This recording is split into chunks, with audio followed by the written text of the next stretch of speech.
Hello everybody and welcome back to another Florida vlog. This one's a little bit different. As you can tell, I'm not in Florida as much as I'd love to be.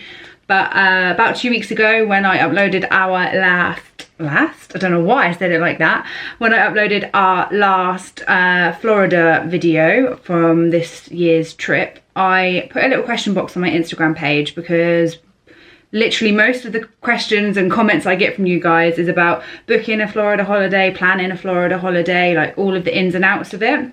I tried to touch on bits of that like when I do the actual Florida vlogs, but I thought it might be easier to just like sit down and do like an in-depth video of how we book our trips. Obviously I know a lot of you already go to Florida, you know what to do, you have your own ways of doing things. Like the thought of booking a Florida holiday for some people can be quite overwhelming because there's just so many different like elements to it, the parks, and I'm going to answer all of your questions here. A lot of them kind of like with repeat questions, so I'm just going to kind of like bunch them all together and answer it that way. So yeah, so one of the first questions, well, one of the main things that kept coming up was when to book your flights, and also do you book a package or do you book everything yourself? So I thought that'd be the best one to start with because you ain't going to Florida unless you've got a Florida holiday booked. So the best way to get one booked is knowing how to book it.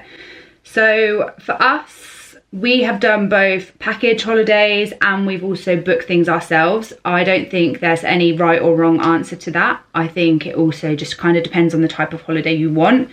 So for instance, next year we're going in October 2024. We're going with my family. We're doing quite a big holiday. Me and Daniel are going to do 3 weeks. We're doing a week on site, just the two of us, and then we're moving on to a villa with all of my family. There's going to be about 12 of us there in total, I think. So that type of holiday, because we're staying at multiple accommodations, so me and Daniel are going to do a week at Disney, we're going to do 2 nights at Universal, and then we're going to a villa. A holiday like that I find easier to book everything individually. Just when we want to book a villa holiday, we like to choose the villa we're staying in. So like you can book a package through like British Airways, TUI, Virgin, whoever you book through, you can book a package villa holiday, but we like to do a bit of research and actually like choose the location, like the exact like villa community. I just find it easier to book a holiday like that, doing it all yourself. But don't get me wrong, it's just as easy and just as good to book a package too. So if you know you're just going to stay at like one hotel, or you're not too fussed about what like the specific villa you're staying in, you just want like a villa location, then booking a package is great too. Like I would never not book a package. We always check that way as well too. So like I would always look on BA, TUI, Virgin. Yeah, I'll always look at those three, see what they've got offered like for when we want to go. So how I would also then do that, and like when you book your flights, is decide on a date roughly. So for like, you choose a month that you want to go, and then just play around with dates within that month. If you're not specific and you're not bothered on a specific date that you want to go, and you just say like want to go in October, then for me, I would just play around with the dates. We are quite lucky that we can avoid school holidays, and we don't want to go when there's like a half term or summer holidays or like Christmas. So I always play around and try to avoid those dates because I find that they're more expensive, like they are more expensive. So yeah, if you're not tied to school holidays, just kind of make sure you kind of are aware of when they're going to be, and then try to avoid those dates, and it can keep your price down. So on that note, with booking flights, or if you're booking a package, I always find it best to book it about 10-11 months in advance. With like your likes of like BA and stuff, the day that the flights are released, that's kind of the best price you're going to get. So they're released 11 months in advance. So if you wanted to go October next year, then you'd be looking at November this year. If you want an idea on what the flight prices are going to be like, do a dummy run. So like what I do when we book a holiday is, so for next year we were checking October's prices, like flight prices this year. So we'd had a rough idea. Obviously they could go up, they could come down, but you kind of have an idea. So then when you are ready to book, you kind of know what sort of price to be expecting. So yeah, so on that note, so yeah, how we're doing next year's holiday. I'm doing it all myself. So we've already got our villa booked. We booked that by looking on like websites like VRBO. We looked on HomeAway, and then there's like another good site called Debbie's Villas, and we kind of just chose the area we wanted to be in. So Kissimmee, we wanted to be near like the Windsor Hills community. That's where we normally always stay, is Windsor Hills, because we know it's quite good location to the parks, the facilities are good there. But this time we are staying on Emerald Island. That's a new one for us, but it looks just as good. It's just down the road from Windsor Hills. Yeah, so we just booked it through VRBO, had a look online, had a look on that site, sorry, at the villas that we like to look of. So you can do like a filter on how many people, how many bedrooms, bathrooms, like, and then it also shows it like on a map, so you can kind of judge how far away it is from the park. So yeah, so tying in with that, obviously, as I said, you book the flights 11 months in advance. So if you're doing it yourself, or you're doing it as a package, that's the same for either. So if you know you want to do a package, you're just going to do a flight and a hotel through like BA or Virgin, I'd be looking 11 months in advance, and then just, yeah, deciding where you want to stay, looking at different price options there are. If you're doing it yourself and you're not booking a package, when you book your flights, the full balance as soon as you book them, like you don't have the luxury of like being able to pay a deposit. So that's one thing to bear in mind if you are going to do everything yourself. But obviously, as I said, we're doing it all ourselves next year, so our flights will be available to book in November. So we've booked our villa, as I just said, we've done that through VRBO, and me and Daniel are doing a week on site. So this also then goes into the next question, which a lot of you asked, was on site or off site. And I'd only ever stayed on site, I think it was twice before this trip. I was a lot younger, so don't really remember too much about it. And one of them was at the Swan and Dolphin. This time round, we done pretty much 2 weeks at the Caribbean Beach Resort, and we loved it. We absolutely loved it. It was amazing. Like, we kind of got sucked into the Disney bubble, and I completely get why people will always want to stay on site. The facilities were good. The hotel was good. We loved having the Skyliner, because the Caribbean Beach is on the Skyliner. It's one of the Skyliner resorts. And yeah, it was just great. We really, really enjoyed it. And what was really good about our package that we booked through staying on site, we booked it when Disney had the dining and merchandise credit offer running. So basically we got so much money allocated to our room per night. So I think it was about $72 per night in total for our whole stay. We got $936 given to us on a gift card. So basically when you check in, Disney then sends you an email, and on that email you have a little gift card with like a barcode on it. And then when you go to any shops, any restaurants, basically anywhere where you can buy like snacks, drinks, food, merchandise at Disney, you can use that dining credit. So you just like, I took a screenshot of it and I just showed them my phone, and then they would scan it. You just said you're using a Disney gift card, and yeah, it was so easy to use, and it came in super, super handy, because with that, and we also got a $200 gift card. So you got a $200 gift card and $936 of dining and merchandise credit. That was like just over $1,000 of our spending money that we could just use at Disney. So like we used it when we went to Crystal Palace. We used it when we went to like places like Blaze. You can use it at like Sephora and Disney Springs. It was really, really, so yeah, like we found that really, really good. And we booked that last year when we was on our honeymoon, and they had the same offer running this year. So when we stay a week on site next year, we've got the same offer. Obviously we won't get quite as much money because we're not staying for as long. So we are doing a week at Caribbean Beach again. And if that's a factor, if you've got it in your budget to stay on site, I would definitely recommend booking it when there is one of those offers running, because as I said, it's a big chunk towards your spending money. But staying on site is expensive, and if you just want to be in Florida and you're not fussed like us, like where you stay, then I would 100% recommend staying off site. Obviously staying on site is amazing, but not everybody has the budget for it, us included. We don't always have the budget to do that. And me personally, I would rather just be able to go there and like have a good holiday rather than not go just because I want to stay on site. So we've stayed at hotels off site, like on the International Drive. We've stayed in Lake Buena Vista. We've stayed at villas. I like a villa holiday when there's a big family there. It's just a great atmosphere. Like we have such a fun time when all my family are there, and I'm really looking forward to doing that next year. Obviously this time around we also stayed at one of the Universal hotels, which was amazing. We loved it. So yeah, like staying off site really doesn't bother us. Like we always hire a car, so, but you don't have to hire a car. Like you can like get Ubers and Lyfts, but I'll come on to that in a minute. But yeah, so we're not fussed about staying off site. Like we love it, and you can get some really good offers staying off site. So when we've done our last 2 trips, so in 2019 and at the end of 2021, we stayed off site and we just booked a package through British Airways. I think we paid, it was between £800 or £900 per person for 2 weeks off site, which is, I'd had no complaints about paying that sort of price to be in Florida for 2 weeks. So staying on site or off site, that is literally down to your preference, and also your budget. So if you have the budget to stay on site, then do it, like why not? But if you are on a bit more of a restricted budget, then you're not missing out by staying off site.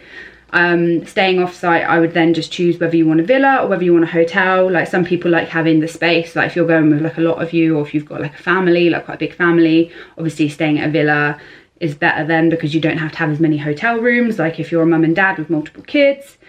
And just having that bit of space and having a kitchen so you can like make your own meals to like keep costs down too. Or you could stay at like an apartment. We've stayed at the Sheraton Vistana Villages, which again is apartments, so you have like a little kitchen which comes in handy. So yeah, we've done both, and as I said, next year we'll be doing both again, so that'll be something we'll show on the vlogs. We will show the villa, the hotel, and then also staying on site. So yeah, just to round off all of that, flights 11 months in advance. If you're booking a package, again that's the same thing. I would book it 11 months in advance. And also on that note, if you're booking a package holiday, you can book it further out. So there was a lady that messaged me on Instagram the other day, and she was looking at a package for, it was like August 2025 I think. I don't know what airline it was, and she'd already been given a price of like whatever the amount was, and I literally told her I would never book that this far in advance, because some airlines will allow you to book that far in advance, but they don't know what the price of those flights are going to be yet, so they always bump the price up. So by booking it further in advance, you will pay more. Just wait until that 11 months in advance is there to book. If you still want something to plan, like me, I'm a bit of a planner, you can get everything else organised. You can like book your park tickets, you can start getting like a little spreadsheet ready just to get you in the mood, but don't actually physically book like your flights and hotel. The only exception on booking things in advance is villas. If you know you want to stay at a villa and you're going to book it all yourself, you can pretty much book those as soon as they're available. So I think we've had a villa booked like 2 years in advance before. As I said about playing around with dates, if you're going outside of school holidays, literally if you play around with dates, it can massively vary the price you pay. So like flying on a Sunday will probably be more expensive than going on like a Thursday. Like I was just looking, because I'm always looking, I was looking the other day like going next month for instance, and like going on a Thursday was literally like £300 cheaper than flying on the Saturday. So that's another thing just to bear in mind. And also on that note, when we go, I always try to book our flights for like a Wednesday or a Thursday, because then, more so a Thursday, because then when you come home and you land, you usually land on like the Friday or the Saturday, and then it gives you two, right, if you're not a shift worker and if you work in offices like myself, then you've got like the Saturday and Sunday to recover before you have to go back to work. Because years ago I've done it where we like land on like a Monday or a Tuesday, give yourself like 1 day off, and then you're back at work. So yeah, so like trying to land on like a Friday or a Saturday so you get 2 days off before you go back. That's just a little thing that I like to do, and that's how we like sort of book and plan our flights now. Obviously if flights are loads cheaper on other days, then we would do that, but yeah, that's the way I try to like be savvy with booking our flights. And also with booking the holiday, one of the other main questions I got asked was, where is your favourite place to stay? So obviously, as I said, we were newbies to staying on site, and we now have a massive love for the Caribbean beach resort. Polly is my dream resort. Going there for dinner at Ohana just was incredible. Like the smell, like the toilets literally even smelled like pineapples. Like it was just, oh yeah, that is literally the dream resort. It's very expensive.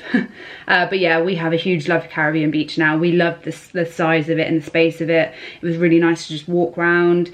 The grounds were really nice. We loved it. It was connected to the Skyliner. We liked the pool area.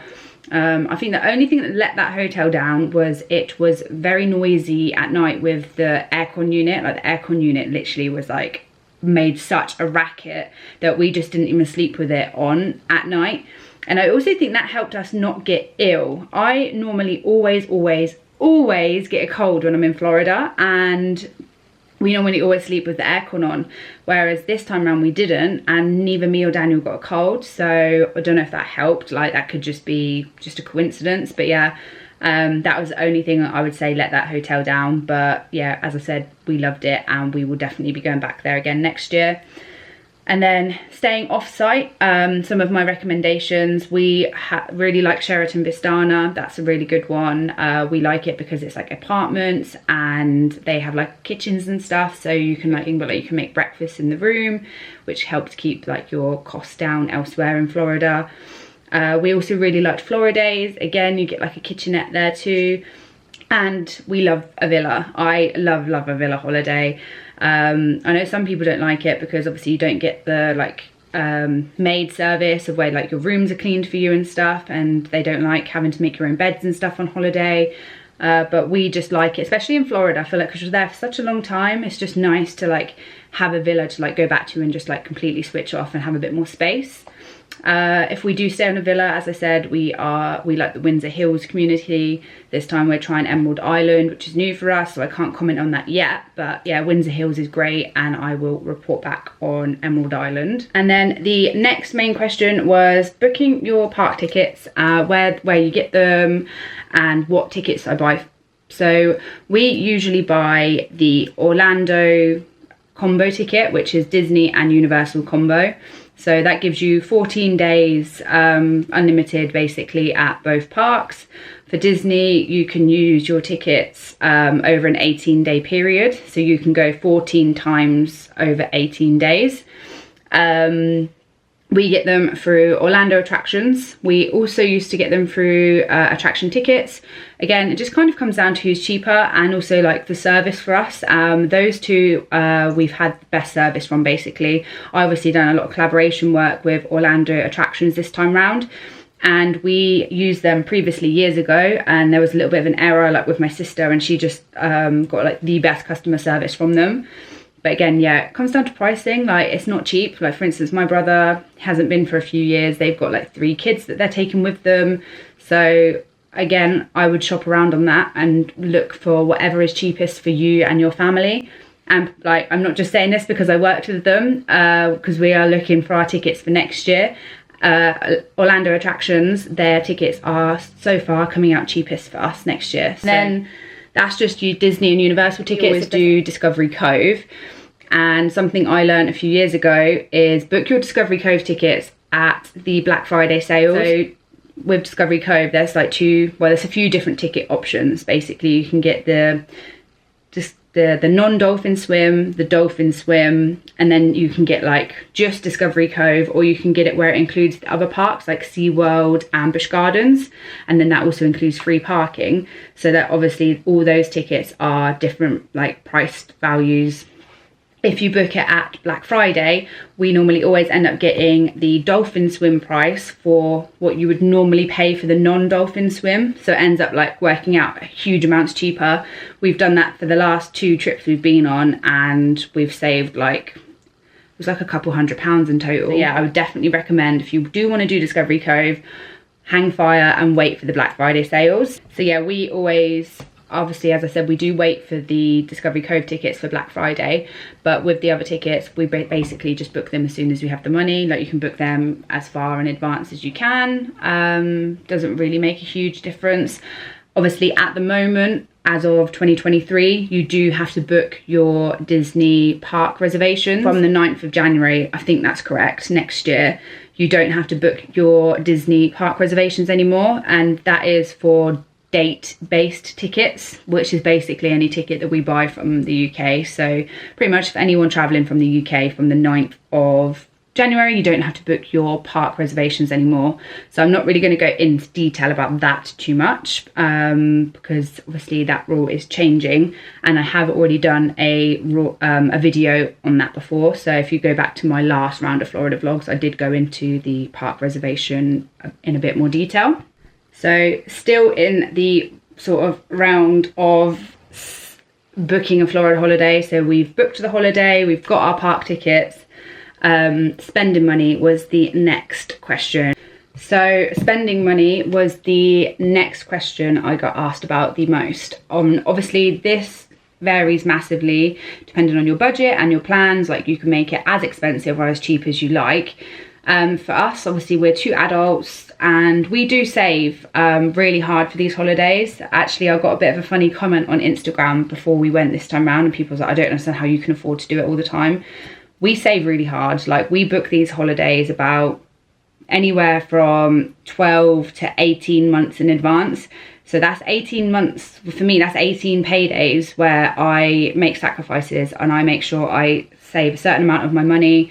We're not huge spenders in the sense of, like, we don't go out for dinners too much. We go out probably like 2-3 meals a month. We don't really do a huge amount of like clothes shopping or just like shopping in general. We're quite good with our money in that sense. Like, we do budget for a holiday. Like, that was one thing we said to each other when we moved in together, that to us paying a holiday is like paying a bill. And I know that still is a luxury that like some people can't afford to do. So I do appreciate that we are lucky in that sense, but we just have always looked at it as a bill. And we just make huge cuts elsewhere. So yeah, there's quite often that we'd say no to plans at home. Personally, I would rather skip out on plans at home. Like, we don't really do like many nights away in England. We don't really go like on too many days out in England because it's not cheap, and we'd rather just save our money to go away. That's what we prefer to spend our money on. And again, we are lucky in the sense, I say lucky, not lucky, we are only 2 adults. So for us, a Florida holiday is a lot cheaper than what it would be for a family of like 5, for instance. So I get in that way, it's easier for us to go more frequently than it would be for a family of 5. But spending money, this is just based on what we spend and what works for us.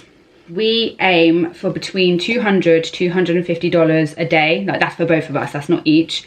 Sometimes we'll go over that a little bit. So some days we might spend, say, 300, but then the next day we might only spend 100. So what I try to do is I keep track of it all. Most of it now we do on Revolut. So we just like change the money and transfer it over to my Revolut account. And then we just literally carry the extra money over to the following day. We do bring some cash for like tips and things like that when we eat out. But yeah, that $200 to $250 a day for us. This covers like our breakfasts, dinners. We have dinner out pretty much every single day. Like, actually go to a restaurant, I mean. Like, sometimes we'll have something in the parks, or like a cheaper meal like Blaze, or like something at Disney Springs that's not like an actual sit down restaurant. We have breakfast out quite a few times. I'd say out of 14 days we probably have like 6 breakfasts out. Otherwise we might just like buy like a coffee or a snack in the parks. But that money also covers like a snack every day, like ice creams, like drinks. I know some people keep it cheaper by eating at like the quick service dine-ins, so like in the parks, like, I don't know, where you go for like Casey's Corner, anywhere that's not a sit down restaurant. If you eat at those places for the whole holiday, it will be a lot cheaper than going out for dinner. So for us, our average evening meal out was about between $70 to $100 as a couple, and then you would add your tip and tax on top of that. But we also do like an alcoholic drink. So Daniel would always have like a beer or a whiskey. I always like a cocktail or a glass of wine. So that does also make our meals a little bit more expensive, because we always have an alcoholic drink. So if you're not drinkers, your bills will be cheaper than that. So that's just something like to factor in. So in total, we end up taking, it's about $3,000 to $3,500 spending money. And that also covers any like souvenirs and stuff that we buy. So like, we'll do a little bit of shopping at like Disney Springs or the outlets or places like that, like Bath and Body Works, Sephora. So that's what covers us.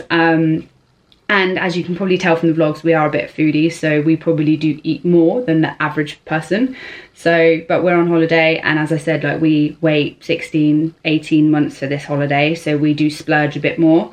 But yeah, that is what we spend as like 2 adults. So yeah, you can definitely do it cheaper than that, but that's just how we like to do it. Like, our Florida holidays are our sort of like blowout holidays. So yeah, we do spend a little bit more.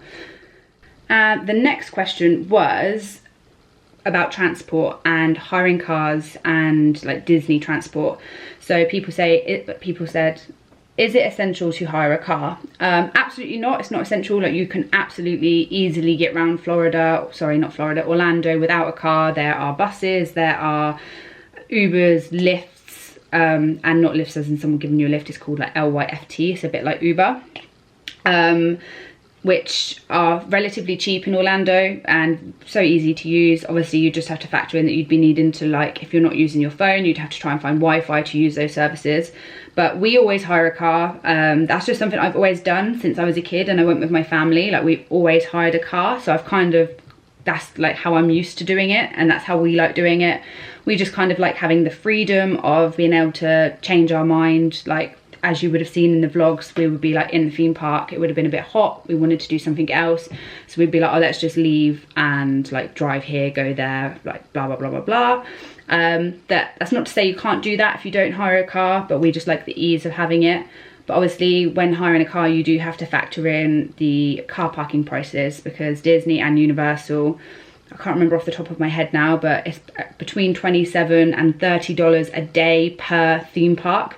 At Disney, if you say go to Magic Kingdom in the morning and then go to Epcot in the afternoon, you don't have to pay parking again. You just have to like show them your receipt that you paid it in the morning. So you don't have to pay it like multiple times a day, but yeah, you have to pay every single day unless you're staying at a Disney hotel. If you're staying at a Disney hotel, then you don't pay for parking at the Disney parks. You also have to factor in the cost of fuel, which is a lot cheaper over there than it is in the UK. So I think we filled up the car, including going back to the airport 3 times, and it was about, I want to say it's like $70 a time. So yeah, so that was like another cost to add in. So Ubers vary depending on the distance, obviously, that you're going, but yeah, they are very easy to use over there. And also Disney transport, that was another thing. Someone said, is there buses between the Disney parks? There's not bus from park to park. So like, say if you was at Magic Kingdom, you wanted to get a bus to Animal Kingdom, you'd have to like go to one of the Disney hotels and then get on another bus to go to that park.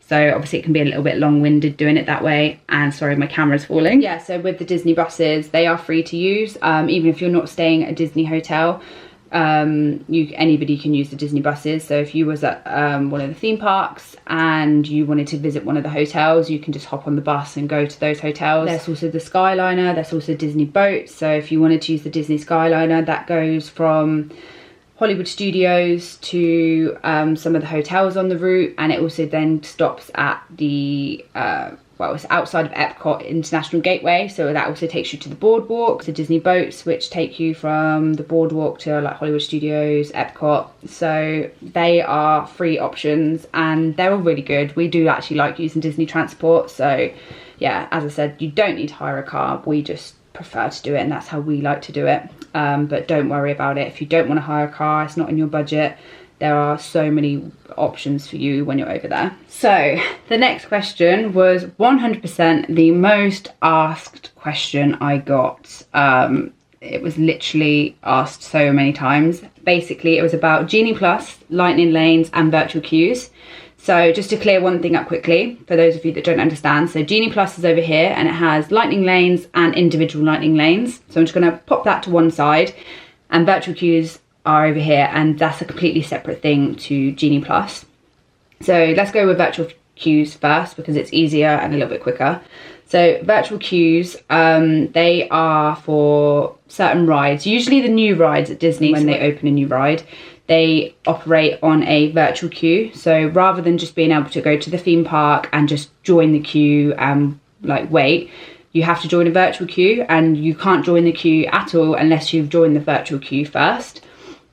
So right now, this is for Guardians of the Galaxy and Tron. So what you want to do is on the day, you're going to either of those theme parks. So if you're going to Epcot for Guardians or Magic Kingdom for Tron, what I done was in the morning I'd set my alarm for 6:50, and then from 6:55 I'd go into the My Disney Experience app, scroll down to here where it says virtual queue.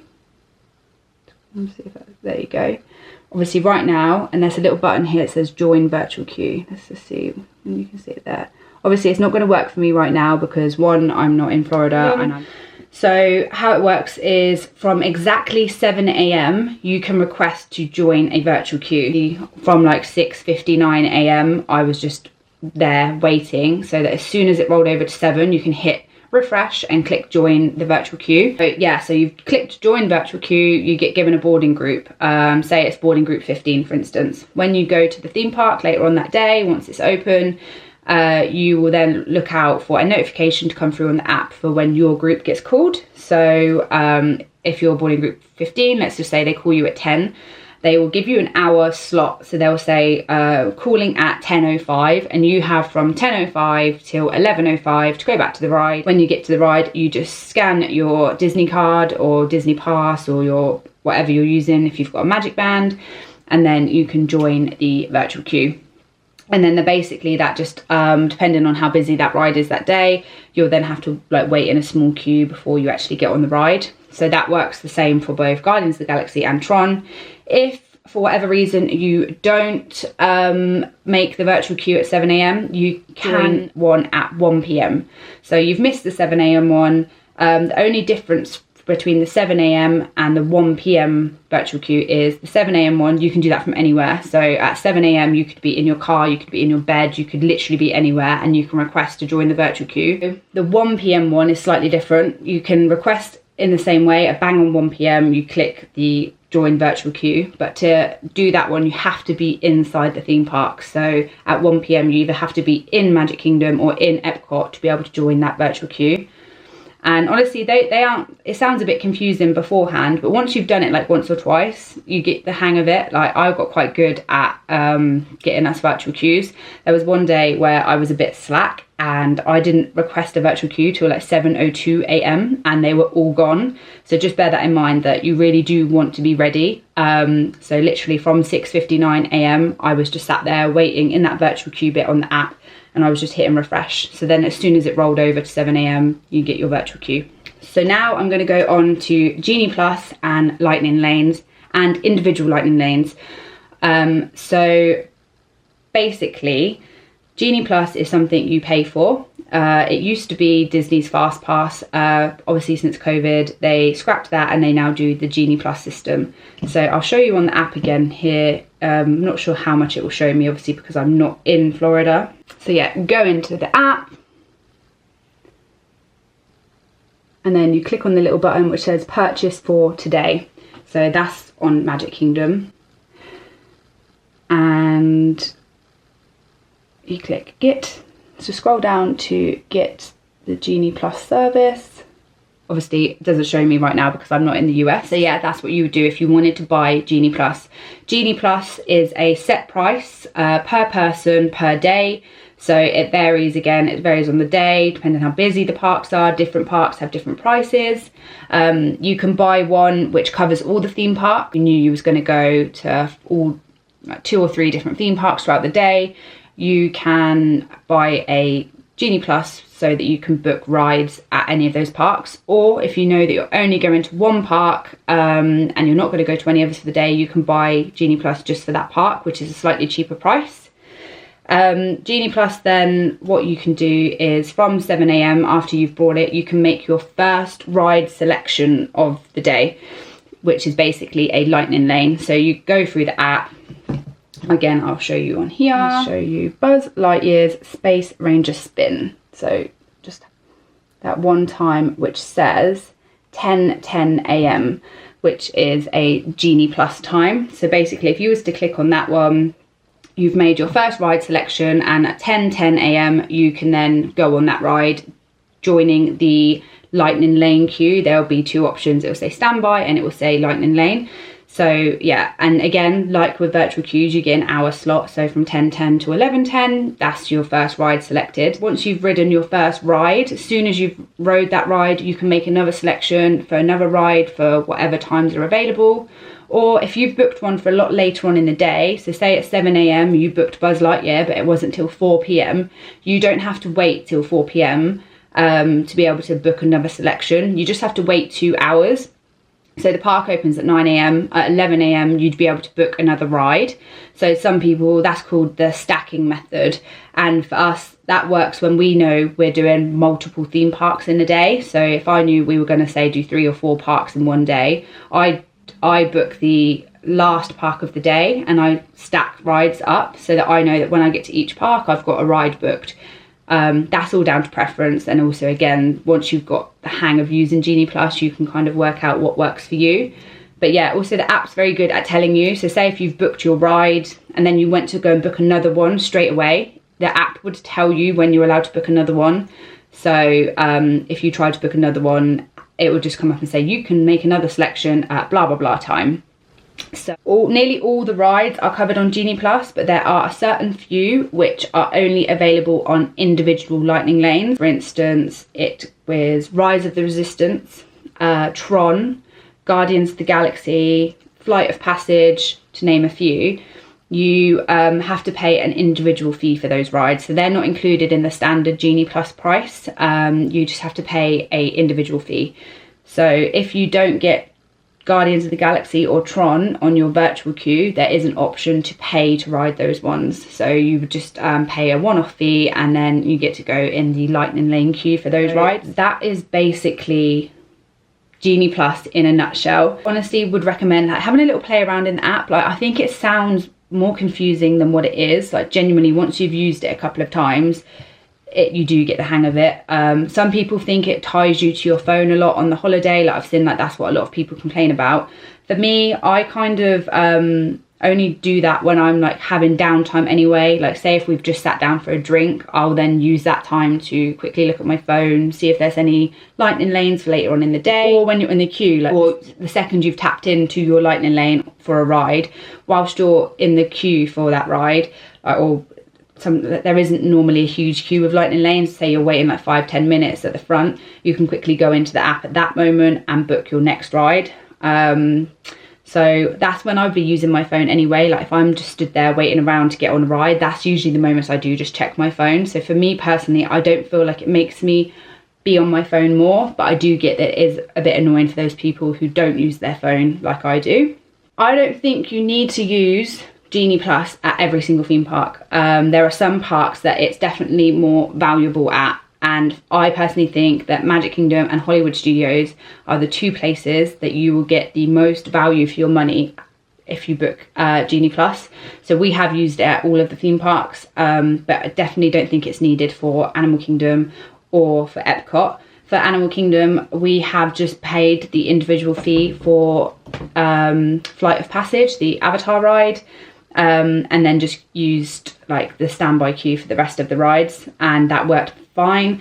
But at Magic Kingdom and Hollywood Studios, there are so many more rides that, so for me personally, if you're going to include Genie Plus in your budget, that's the two parks that I would budget it for. But again, it's not essential. Like if it's a cost that you really don't want to add into your holiday, you don't need to use it. You just need to be a bit savvier with your planning of like making sure you get to park for like park opening. If you're staying on site, try and make use of the extra hours that you get. So if you're staying on site, you get 30 minutes extra to enter the park. On certain days, if you're staying in a deluxe hotel, you can stay in the parks a bit later. So if you're doing that, and you're staying at one of those hotels, I would definitely make use of the extra magic hours that you get. The only other question that I got from a few of you was about magic bands and about the Disney app. So someone said, is there an app for each park? So for Disney, it's not an app for each park, there's just an overall app called the My Disney Experience app. I would definitely recommend that you download that before your holiday if you've never been before, as I just said, because that's what you'll need if you're planning on using Genie Plus, if you want to book the virtual queues, things like that. That's also where you can like check the queue times for rides. So yeah, definitely download that app and have a little play around. And then the other question was about magic bands, and it's like, do you need them? Absolutely, you don't need them, because you can just use your Disney ticket, or the ticket that they send to you in the app, so you can like save that to your Apple Wallet. We did have magic bands this time round because we could use it for like charging to our hotel room, getting in and out of our hotel room, and we loved having a magic band. We are fully in the magic band club now, and I think every time going forward we will use our magic bands, but you really don't have to have one. We'd never ever used one up until this holiday, so yeah, that's not something you have to have. And then the final question that I got asked a lot was about using your phone out there. What I done to use my phone out there. I'm with the mobile network Free, and they used to be really good pre-Brexit and even pre-COVID.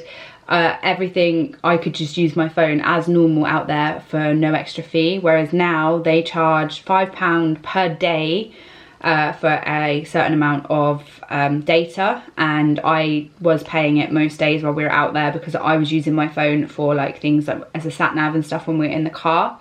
But there is Wi-Fi absolutely everywhere. So like what Daniel was doing was he just put his phone on like he turned off his data roaming and things like that, and he just used Wi-Fi at the restaurants, at the hotels, at the theme parks. And that worked for him for when he wanted to use his phone. I have seen something, and I've not done this myself yet, but I'm definitely going to try it on the next trip. Obviously, because I'm with Free, I don't need to like unlock my phone or anything, but you can buy a 3 like prepaid SIM. So I'm going to buy one, I think it's like £15 that you top it up with, and it also comes with a certain amount of data. So I'm going to use that and see how that works. And next time for me, obviously it would just mean I have a different phone number, but I'll just give that to like Daniel and my family beforehand, and then I think I'll just probably use that every time going forward, and I'll just have like my Florida phone number. Another thing you could do is you could just buy an American SIM card and use the data that way, but again, obviously that would just make you have a different phone number, so that's something to bear in mind. But yeah, if you don't need your phone for a sat nav like we did, you can absolutely just use the Wi-Fi. So yeah, I think that pretty much covers all the bases and all the questions I got asked. Let's just have a quick look. Obviously I've said about spending money, park tickets. People said like, did I book park tickets separately or as a package? I've never ever booked park tickets as a package of the holiday. So even if I do a package holiday, it's normally just the flights and the hotel. I don't book the tickets in with that package. Another note on car hire was where to book car hire through. So I have used a company called Discount Florida Car Hire. This guy called Andy there. Just send them an email and request car hire that way. There's also Net Flights and a site called US Car Hire. They're the companies I've used, and we get quite a good pricing. Again, it's just about shopping around. So once you've got your dates secured, if you know you want to hire a car, about again 11 months in advance you can book car hire. So yeah, it's just a matter of playing around. I do try to book through sites that offer like free cancellation, so that if you see a cheaper car hire like through a different site or a different company, then I would prefer to book with somebody who has free cancellation, because then you can just cancel your first booking and rebook it. So that is one tip I do try to do with car hire. I think this time round, I think I cancelled our car hire about 7 times. It originally started off at like £1,100 and we paid £640. So it definitely pays to play around. Like when I was sat there at work on my lunch break and things like that, I would just have a quick look, see if what car hire was saying, and if I saw it cheaper, I'd just rebook. So yeah, definitely with things like car hire and stuff, don't think that the first price you see is the price you're going to have to pay. Like we saved like £500 by just me having a little play around and just rechecking. So that's something to bear in mind. But yeah, I think I've covered everything here. I've gone over as much as I can, and these are just things that have like worked for us over the years. There might even be things that you guys can recommend to me that you think I'm doing wrong. But yeah, so if there's anything else you think I should include, then include it in the comments here. Leave a bit of feedback and I will readdress it. But yeah, so that is officially the end of this series of Florida vlogs. I just wanted to say thank you again for all the lovely feedback and comments that I've had throughout the process of uploading them. It's been really, really lovely to read all your comments, and I've spoken to so many of you on Instagram, and it's just been really, really nice. And I look forward to doing another Florida vlog series next year. We are going away the end of this month, so it is the 9th of September today. We're going away at the end of this month. We're going to vlog that trip. So yeah, we've got a few things planned, and I look forward to bringing you all along.